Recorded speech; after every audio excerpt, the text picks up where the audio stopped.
শিব দুহিতে তপময়ী মাতো বসুধা কণ্ঠহার।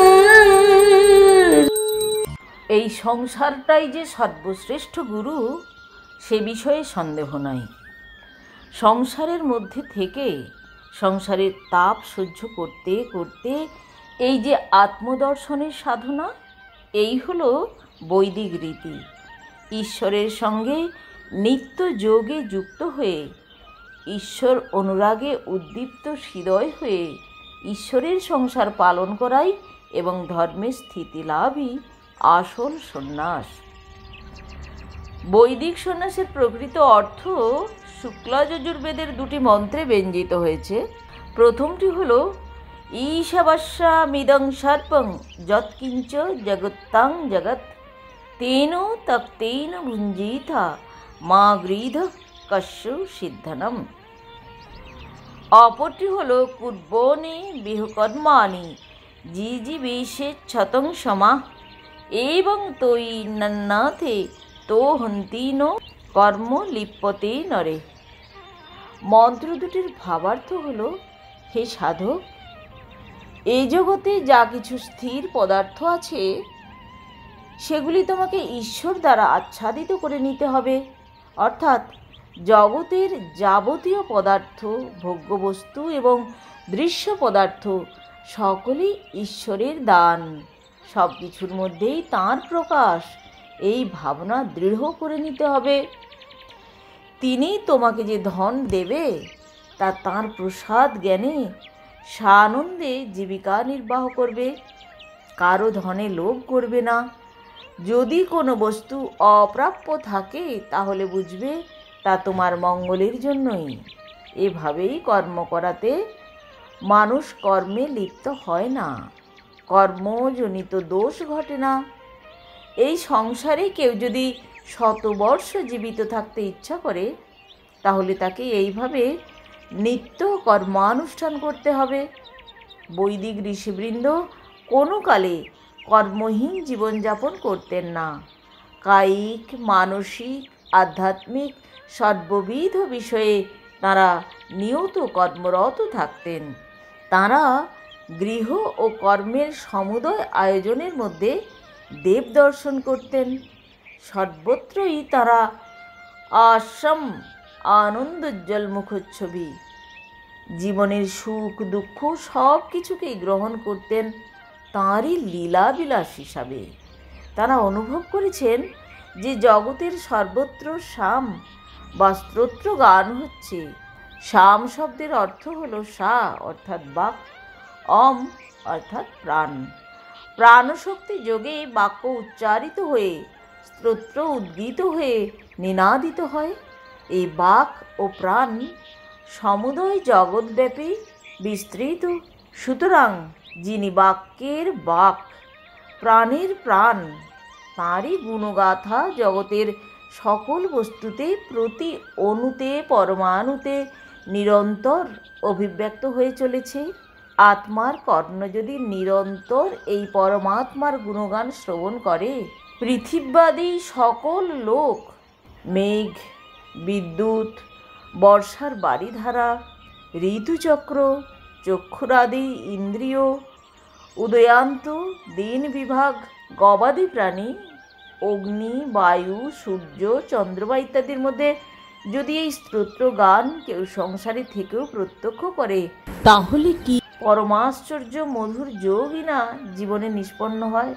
ক্রমে উদয়ান্তর রহিত আদিত্যের রশ্মি সমূহে মধু বহাগরী, বেদ উপনিষদ ইতিহাস সমূহে মধুমতি প্রজ্ঞার ধারা অধিভূতি দেবাদিতে বেদরস ব্রহ্মভাবে ভাবিত হয়ে মন আদির সেই রসপান যাতে হয় তারই অবিচ্ছেদ সাধন বেদের ছত্রে ছত্রে। বৈদিক ঋষিরা তারই মধুপান করেছেন সংসারে থেকেও, এবং তাঁরা এইভাবে সন্ন্যাসী হতেন।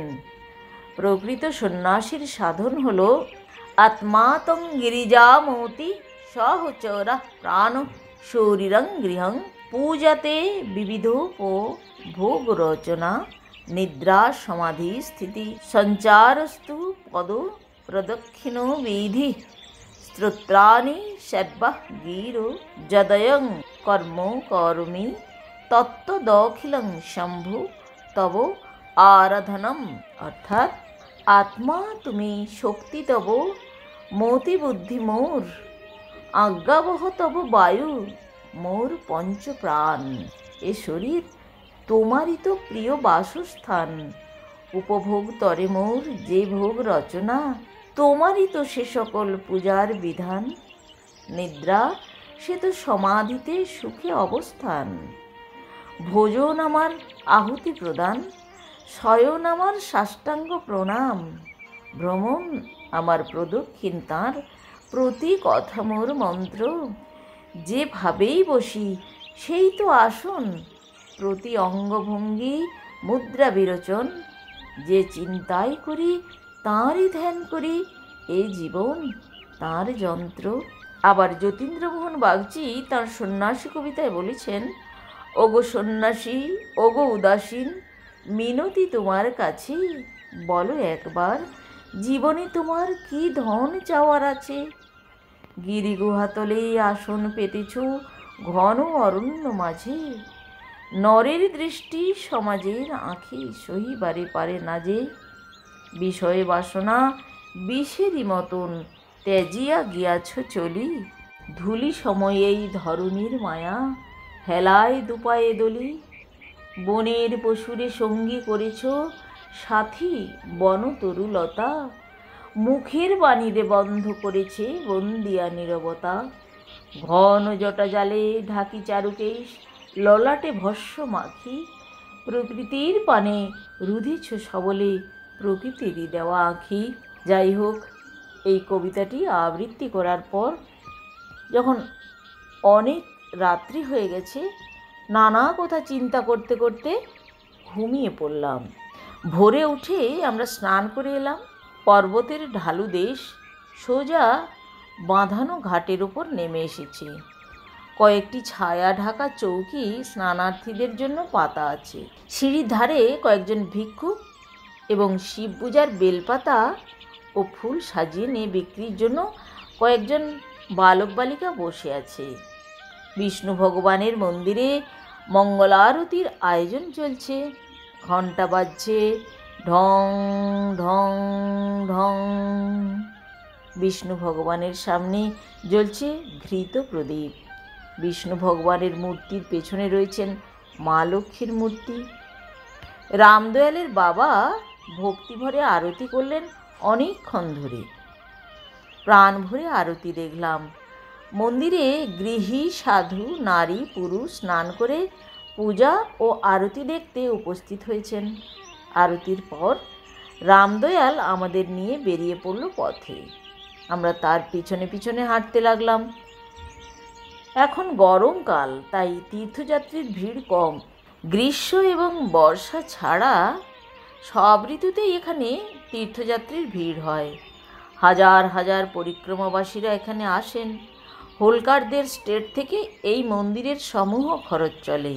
একটু হেঁটে সে দূরের দিকে আমাদের দৃষ্টি আকর্ষণ করে বলল, ওই যে দূরে গোমুখ থেকে যে জল নর্মদাতে পড়ছে, ওই ধারার নাম কপিল ধারা। আমি বললাম, কপিল ধারা নামে এক প্রপাত তো আমি অমরকণ্টকে দেখে এসেছি, এর সঙ্গে কি তার কোনো যোগ আছে? ছেলেটি বলল, না না, এ কপিল ধারার সঙ্গে সে কপিল ধারার কোনো যোগ নেই। পুরাকালে মহর্ষি কপিল এই স্থানে তপস্যা করেছিলেন। এই কুণ্ড ছিল মহর্ষি কপিলের যজ্ঞকুণ্ড।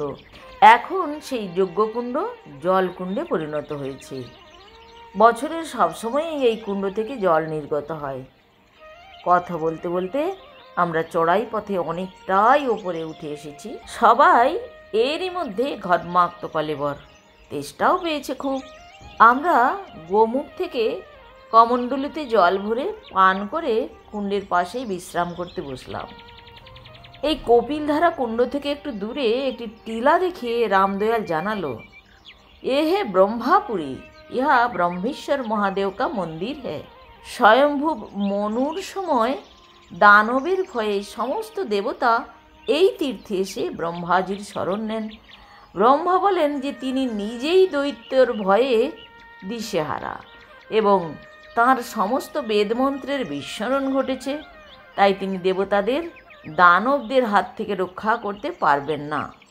তখন ব্রহ্মাজি সহ সমস্ত দেবতারা এই ব্রহ্মেশ্বর মহাদেবের পূজা করে শিবজির করুণা প্রার্থনা করেন। ব্রহ্মাজি সহ সমস্ত দেবতাদের অসহায়তার কথা শ্রবণ করে শিবজির হুঙ্কারে পাতাল থেকে এক শিবলিঙ্গের উদ্ভব ঘটে, যা ওঙ্কারেশ্বর নামে পূজিত। তাই ওঙ্কারেশ্বর ক্ষেত্রের নাম হলো শিবপুরী। শিবের আশীর্বাদে ব্রহ্মাজির সমস্ত বেদমন্ত্র স্মরণে আসে এবং দানবদের ধ্বংস করেন। দেবতারা দানবদের হাত থেকে রক্ষা পান। ব্রহ্মেশ্বর মন্দিরে শিবলিঙ্গে কমণ্ডলুর জল ঢেলে প্রণাম করলাম। অবৌ দ্রুধাগ্নি পিত্রা শ্রীজা নো হব যা বয়ং চক্রিমা তনুভি অবরাজন পশুত্রীবং ন তায়ুং শ্রীজা বৎসং ন দম্ন বশিষ্ঠন। অর্থাৎ, হে বরুণ, তুমি করো গো মোদের পাপ বন্ধন মুক্ত। আজিও রয়েছে কর্ম কালিমা এই তনুষণে যুক্ত। আপনারে মোরা বাঁধিয়া রেখেছি কামনা রজ্জু দিয়া। হে রাজন, এই পশুবন্ধন দাও গো উন্মোচিয়া। এরপর রামদয়াল আমাদের নিয়ে এলো ব্রহ্মাপুরী এবং বিষ্ণুপুরীর মধ্যস্থলে মামলেশ্বর শিবের মন্দিরে। এটি জ্যোতির্লিঙ্গ। দেখি পুরোহিতরা পার্থিব শিবলিঙ্গ তৈরি করে তার মাথায় একদানা করে চাল দিয়ে জনিপীঠ সমন্বিত বড় বড় কাঠের চৌকিতে স্থাপন করছেন। বেলা প্রায় 12:30 নাগাদ সমস্ত শিবলিঙ্গ তৈরি হয়ে গেলে একসঙ্গে পার্থিব শিবলিঙ্গ ও মামলেশ্বর শিবের পূজা শুরু হলো। আমরা মামলেশ্বরের মাথায় জল ঢালতে ঢালতে মন্ত্রপাঠ করতে লাগলাম।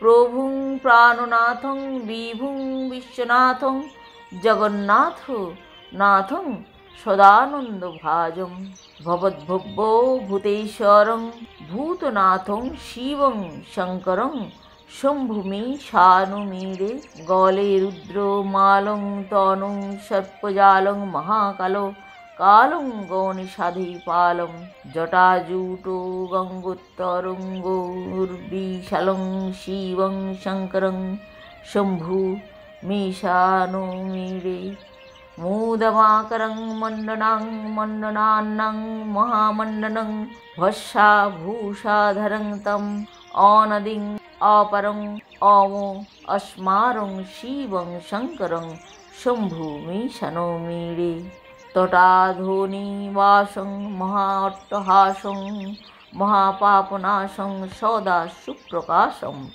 गिरिशं गणेशं सूरिशं महिषं शिवं शङ्करं शम्भु मीशानोमीरे गिरीन्द्रात्न जासं गृहीतोर्ध देहं गिरौ संस्थितं सदा सर्वदासो सन्नुगेहं चतुर्भक्तर्मुखैः सदा वन्दमानं शिवं शङ्करं शम्भु मीशानोमीरे कपालं त्रिशूलं करभं दधं पदभ्नं जनम्रायो कामं ददानं बोलिवड्डो जानं शूरनं प्रधानं शिवं शङ्करं शम्भुमीरा शम्भुमी शानुमीरे शरच्चन्द्रो गात्रं गणनन्दपात्रं त्रिनेत्रं पवित्रं धनिशस्यमित्रम् अपूर्णा कलत्रं चरित्रैर्विचित्रं शिवं शङ्करं शम्भुमी शानुमीरे नीरं सर्पहारं चिताभुविहरं भवं वेदसारं सदा निर्विकारं श्मशाने वसन्तं मनजं दन्तस्थं शिवं शङ्करं शम्भुमी शानुमी। পূজা করে বেরিয়ে এলাম। আমরা মামলেশ্বর মন্দির থেকে প্রায় আধ ঘন্টা হেঁটে আমাদের আস্তানায় এসে পৌঁছলাম। বেলা প্রায় 2টো বাজতে যায়। বিষ্ণু মন্দিরে তখনই পূজা ও ভোগারতি শেষ হয়েছে। যাই হোক, আজ এই পর্যন্ত। পরের অংশ শোনাবো পরবর্তী এপিসোডে। সবাই খুব ভালো থাকুন আর শুনতে থাকুন তপভূমি নর্মদা।